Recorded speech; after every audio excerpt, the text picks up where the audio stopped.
मोदी साहेब परत पंतप्रधान झाले पाहिजे अशा प्रकारचा विचार घेऊन आणि आता भारतामध्ये जे 10 वर्षात जे काम आहे, पारदर्शकता जी आहे, भ्रष्टाचाराचं निर्मूलन जे चाललेलं आहे, या सगळ्या गोष्टीचा विचार करता मी पाठिंबा दिला आणि मी इथे रोज फिरून मतदारांना त्यांचे प्रश्न असतील, त्यांच्या काही अडचणी असतील त्या सोडवण्याचा सुद्धा प्रयत्न करणार.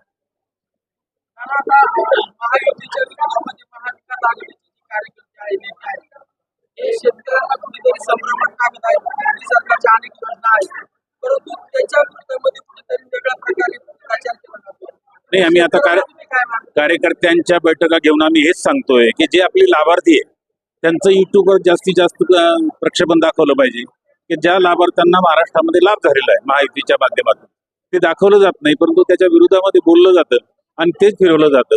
हा जो काही प्रकार चाललेला आहे हा लवकरच बंद होईल आणि आपण जी कामं केली ती जनतेपुढे आल्याशिवाय राहणार नाही.